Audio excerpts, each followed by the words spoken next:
بنگلہ دیش ایک ایسا ملک ہے جو اپنی سرسبز مناظر گہری تاریخ سے مشہور ہے، تاہم بنگلہ دیش کے بارے میں بہت سے دلچسپ حقائق ہیں جو اسے کاروبار، سرمایہ کاری اور سیاحت کے لیے سب سے پرکشش مقامات میں سے ایک بناتا ہے۔ بنگلہ دیش کی یوم آزادی سے پہلے یہاں بنگلہ دیش کے بارے میں دلچسپ اور کم معروف حقائق ہیں جو آپ کو حیران کر سکتے ہیں۔ فیکٹ نمبر 1، بنگلہ دیش 1971 سے پہلے موجود نہیں تھا۔ 1971 سے پہلے بنگلہ دیش ایک ملک کے طور پر موجود نہیں تھا۔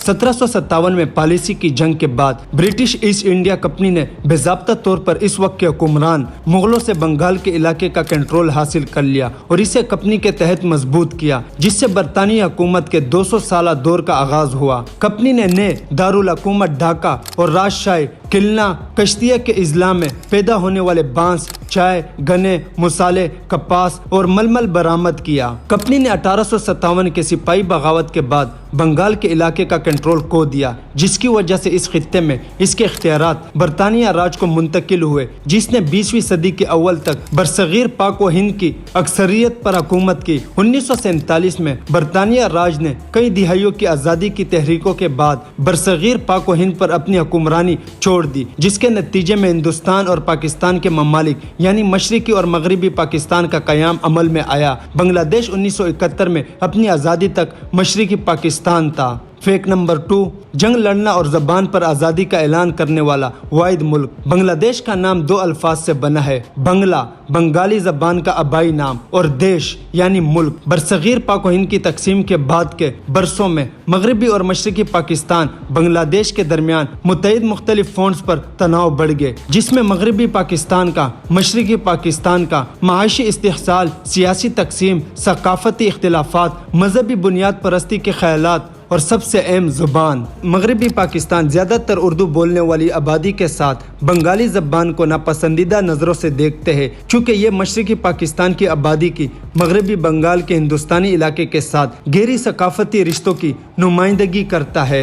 1948 میں آل انڈیا مسلم لیگ کے قائد اور بانی پاکستان محمد علی جناح نے ڈھاکہ میں اعلان کیا کہ صرف اردو ہی پاکستان کی قومی زبان ہونی چاہیے۔ مشرقی پاکستان کے عوام نے اس کی شدید مخالفت کی اور 21 فروری 1952 کو اس کے خلاف مظاہروں میں اسٹوڈنٹ اور عام شہریوں کی ہلاکت کے بعد مغربی پاکستان نے مارشل لا نافذ کر دیا۔ مغربی پاکستان کے خلاف ناراضگی 7 مارچ 1971 تک بڑھتی رہی۔ شیخ بنگلہ دیش کے بانی مجیب الرحمان نے ایک تقریر میں مشرقی پاکستان کے ہر گھر پر زور دیا کہ وہ مذمت کا قلعہ بنے رہے۔ مغربی پاکستان نے 25 مارچ 1971 کو ڈھاکہ یونیورسٹی میں منظم ٹارگٹ کلنگ اور مشرقی پاکستان کے ارد گرد سیاسی اور نسلی قتل کے ساتھ اس پر پرتشدد رد عمل ظاہر کیا۔ 26 مارچ 1971 کو ان ہلاکتوں کے رد عمل میں پورے مشرقی پاکستان میں آزادی کا اعلان نشر کیا گیا اور جنگ شروع ہو گئی۔ ہندوستان کی مدد سے مشرقی پاکستان کی آزادی کے جنگجو نے بالآخر دسمبر میں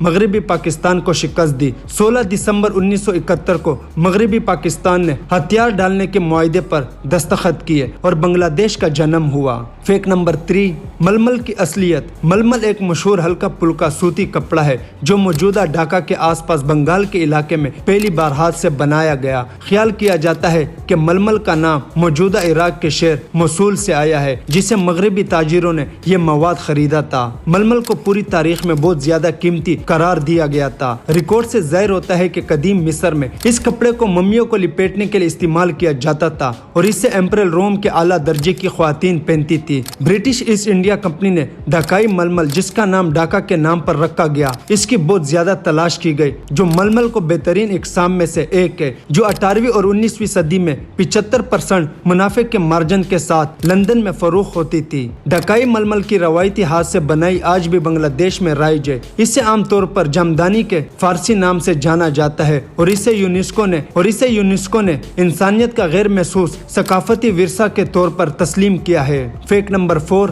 متنازع گارمنٹس انڈسٹری۔ دنیا بھر کے بہت سے بڑے نامی لباس برانڈز اب بنگلہ دیش سے اپنی مصنوعات تیار کرتے ہیں، جن کے اندازے کے مطابق 4000 گارمنٹ فیکٹریاں اس وقت کام کر رہی ہے، جبکہ اس صنعت نے بنگلہ دیش کی معیشت کو فروغ دیا ہے اور خواتین کو بے اختیار بنانے میں مدد کی ہے، جو کہ فیکٹری ورکرز کا 80% ہے۔ زیادہ تر تنازعات اس کے طریقوں، حفاظتی معیارات سے گرے ہوئے ہیں۔ 2013 میں رانا پلازا ڈھاکہ کے قریب متعدد گارمنٹ فیکٹریوں کے ایک کمپلیکس کے گرنے ہونے سے دنیا بھر میں شیر سرخیاں بنی جب فیکٹری کے 1000 سے زیادہ کارکن کچل کر ہلاک اور دیگر 2500 کارکن زخمی ہوئے۔ اس تباہی نے صنعت کے تاریخی پہلو کو بین الاقوامی توجہ دلائی۔ کثیر المنزل عمارتیں جن میں یہ کارخانے ہیں وہ کسی بھی حفاظتی خصوصیات سے خالی ہے، جیسے کہ آگ سے بچنا، اور اکثر چھتوں پر اسٹیل کی فریموں اور سلاخوں سے مستقل طور پر مضبوط کیے جاتے ہیں تاکہ گھر میں مزید مشینری کی توثیق کے لیے مزید منزلیں شامل کی جا سکی۔ بنگلہ دیش میں عمارتوں کو سرکاری معائنہ کا نشان نہیں بنایا جاتا ہے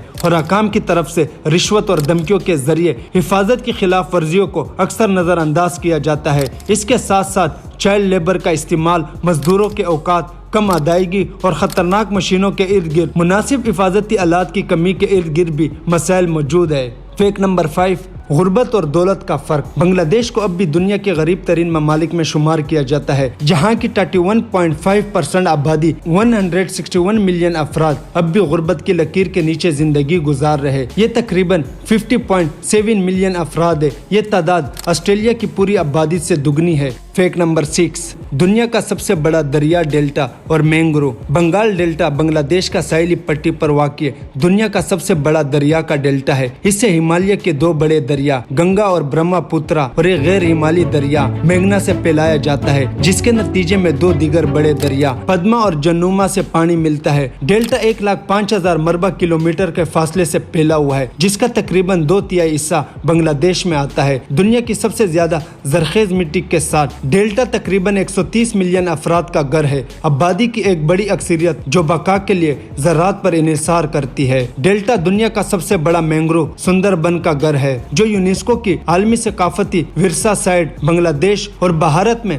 10,000 مربع کلومیٹر پر محیط ہے۔ 60% بنگلہ دیش کے اندر آتا ہے۔ سندر بن جنگلی حیات کا ایک صف کا گھر ہے اور خطرے سے دوچار جیسے کہ اسٹورین مگرمچھ، royal Bengal tiger. Fact number 7، موسمیاتی تبدیلی کے شکار کے طور پر غائب ہونا۔ بدقسمتی سے یہ دریا کا ڈیلٹا بھی بنگلہ دیش کو دنیا کے سب سے زیادہ آب و ہوا کے خطرے سے 2-4 ممالک میں سے ایک بنا دیتا ہے۔ موسمیاتی تبدیلی کے اثرات سے پہلے ہی ڈیلٹا میں رہنے والی آبادی کے ساتھ ساتھ بنگلہ دیش کے دیگر حصوں پر بھی اثر انداز ہونا شروع ہو چکا ہے۔ بنگلہ دیش میں سیلاب اور اچانک سیلاب عام ہے۔ ملک کا 80% حصہ سیلاب کا شکار ہوتا ہے، خاص طور پر سالانہ مونسون کے موسم میں۔ حالیہ برسوں میں طوفان اور طوفان کے اضافے نے بھی بڑے پیمانے پر تباہی مچائی ہے، جس کی وجہ سے جنوبی مشرقی ساحلی علاقوں میں نمکیات کے مسائل پیدا ہوئے ہیں۔ سیلاب اور نمکیات آہستہ آہستہ آبادی کو ساحلوں سے دور کرنے پر مجبور کر رہے ہیں۔ سطح سمندر میں اضافے کے نتیجے میں ہر سال تقریباً 2 لاکھ لوگ زمینی کٹاؤ کے نتیجے میں اپنے گھروں سے محروم ہو جاتے ہیں۔ موسمیاتی تبدیلی کے مسلسل اثرات سے خدشہ ہے کہ بنگلہ دیش اس صدی کے آخر تک ختم ہو جائے گا۔ فیکٹ نمبر 8، اس میں ایک خوفناک قومی جانور ہے، رویل بنگال ٹائیگر، جسے کبھی بھی انڈین ٹائیگر کے نام سے جانا جاتا ہے۔ بنگلہ دیش کا قومی جانور ہے۔ مشرقی ایشیائی ثقافت میں شیر شاہی ہے، خوف اور غضب کی نمائندگی کرتا ہے۔ بنگلہ دیش میں آج تقریباً 300 سے 500 ٹائیگر ہے۔ غیر قانونی شکار ایک بہت بڑا خطرہ ہے۔ اس طرح سمندر کی سطح میں اضافہ اور موسمیاتی تبدیلیاں بھی ہے۔ حالیہ تحقیق میں دعویٰ کیا گیا ہے کہ سندر بن کے رویل بنگال ٹائیگرز 50 سالوں میں ناپید ہو سکتے ہیں۔ ویڈیو اچھی لگی تو لائک کریں اینڈ سبسکرائب کریں۔ Thank you.